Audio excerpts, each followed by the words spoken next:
Hey guys, I know I've been on in a minute, but I am back for a movie review. I guess I'm not gonna tell any spoilers really, just in case. I'm sure a lot of people probably ain't even seen this movie.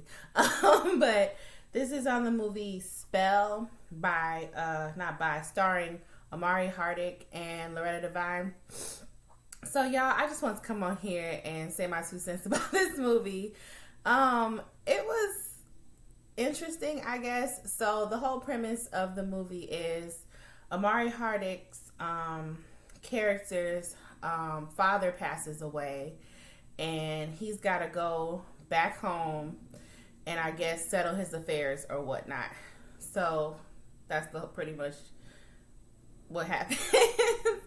And on his way there, he gets into a plane crash and then gets not captured or kidnapped by Loretta Devine's character and some other people, and then he tried to escape and whatnot. But anyway, I just want to talk about the movie as a whole. Okay, so the beginning of the movie, we see that Amari Hardick's character is a very wealthy black man. He got his black family, and they just real well off. You can see that. And he's a lawyer, and it shows us a little bit about that before we get to the nitty gritty of the movie, the beginning part. And he hears about his father's passing or whatnot. You can see that him and his father were not close. There were flashes of the movie, flashes throughout the movie about how him and his father weren't close, and I guess his father used to beat him or something or whatever.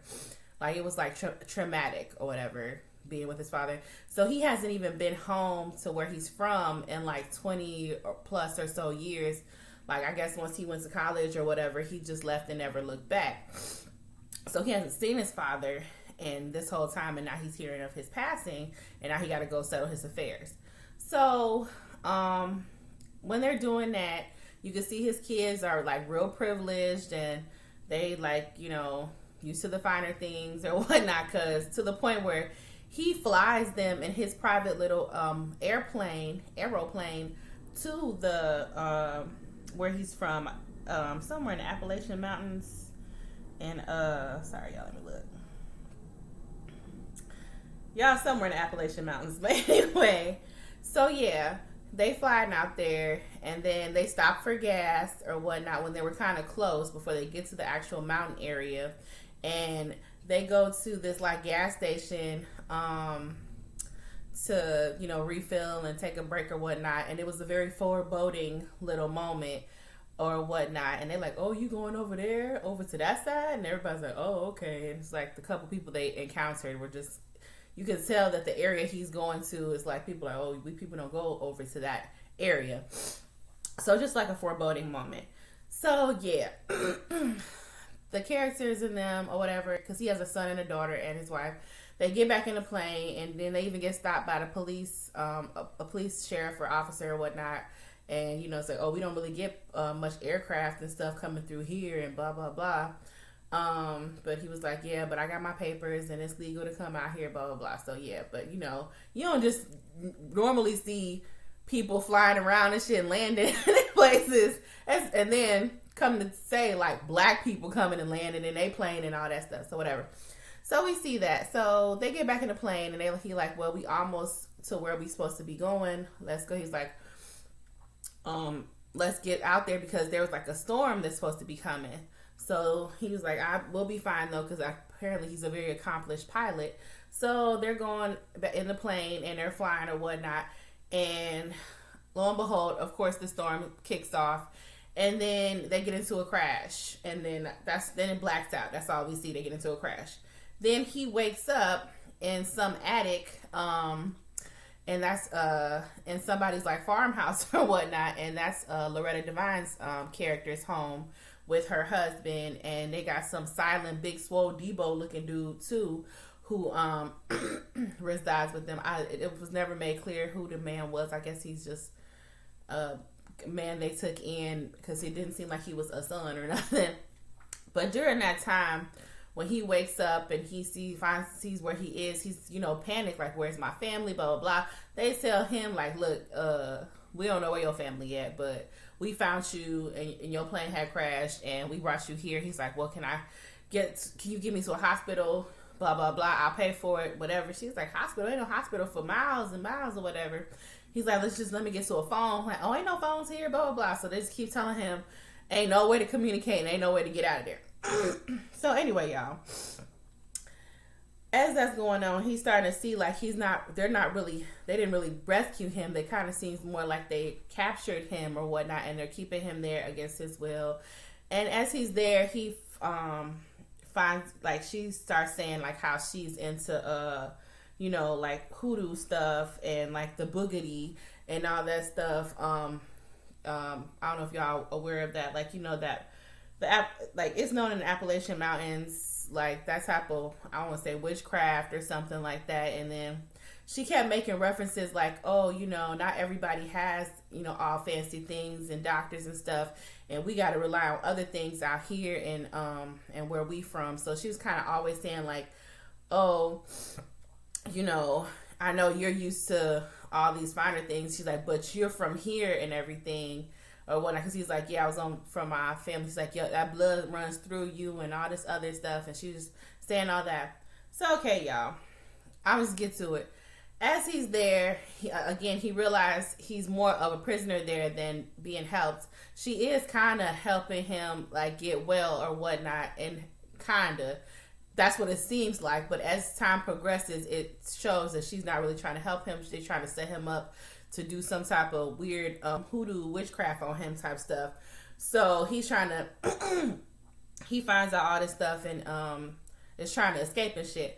Now, the worst cringy moments of this movie to me was the whole part with his foot. Oh my God, me and my husband were like, oh my God, I'm gonna throw up.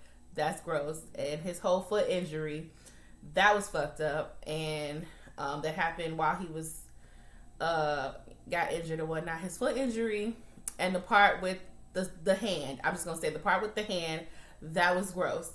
So y'all, let me and it just kind of gives me a feel of like Misery meets, I don't know, one of those backwoods like Wrong Turn type of things. I don't know, because it wasn't no like inbred looking people, but like that type of feel.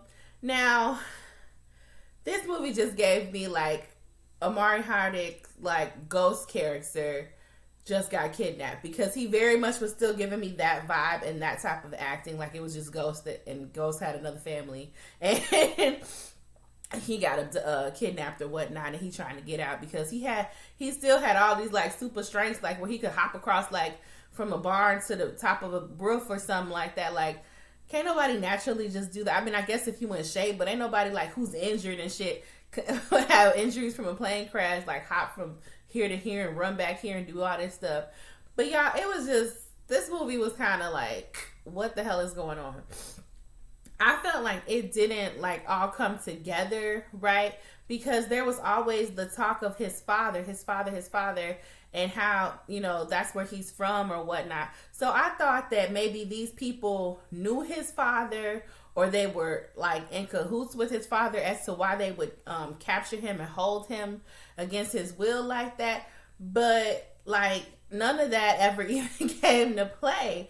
I'm like, well then, like my whole thing was the whole motive of behind what they did and why they did it. Like, I can understand that you feel like, city folk or people who are from another place or whatnot, who got money or whatnot, you think that they look down upon you. But how do you know all that? You don't know that man. So it was just really weird, because I really thought that the whole thing was going to lead up to like his father was behind all of this and he wasn't really dead or something, and he needed like to do some type of witchcraft on him to get something from him or whatnot. And that wasn't the case. It was just really weird. Also, like Loretta Devine's character, she is a great actress in other things, but this one, it just seemed off to me. Maybe because I'm just so used to her playing nice and sweet. But like, and then she was still quote unquote nice in this, but like in a twisted, deranged way. I just wasn't buying it that much. Like, it just didn't do it for me. And again, like the whole motive behind the thing, and then like the way the movie ended, it just seemed really weird. And it just didn't seem like a whole cohesive movie. Like, I didn't feel like, oh, okay, that everything's wrapped up and that's cool.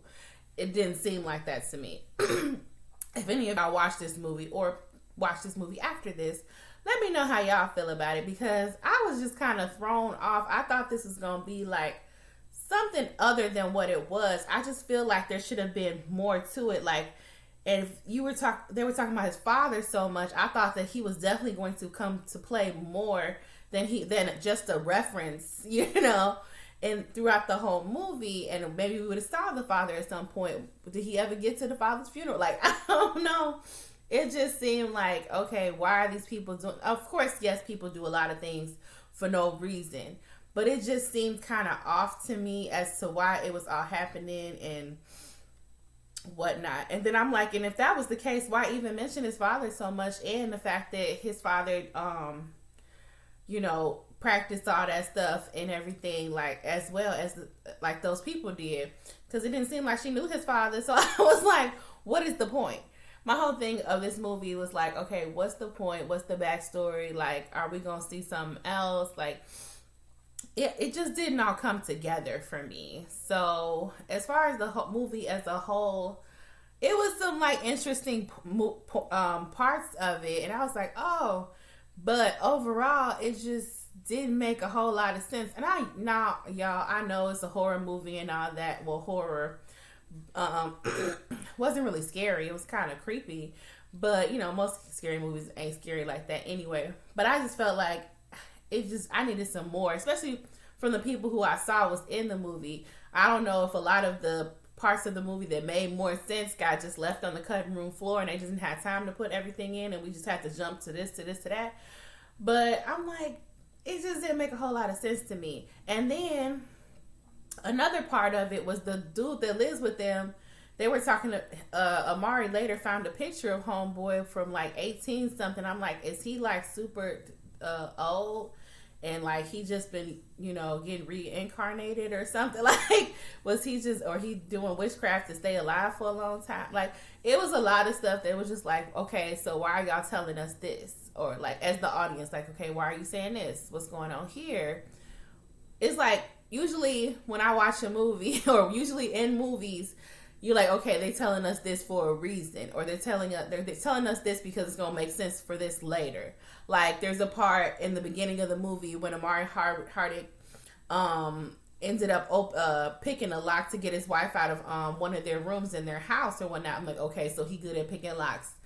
Noted. So, and that came to play later when he needed it. Like, stuff like that. But there were definitely parts in this movie, and I'm just like, well, what the hell was that one part for? Or why did this happen? Or what did this happen? So, y'all, I was a little just disappointed. And I'm like, boy, this couldn't have been why you left Power or why you didn't come to the other, or you're not going to be in the other powers. Of course, that's not it. But he's very much still seemed like Ghosts just playing in the movie about some other shit. So, y'all, that was it. I just wanted to say a quick little thing about that movie. If y'all watched it and y'all liked it, let me know. But it was just like, okay, I watched it and I ain't gonna watch it again, because it was just like, what? And it just didn't make a whole lot of sense to me. But, all right, y'all, that's all I wanted to say. I hope everybody's doing well and, being safe. I know a lot's still going on in the world, but I just hope everybody's doing the best they can out there. I will see y'all later. More videos coming. No worries. Love you, love you, love you. Peace. Bye.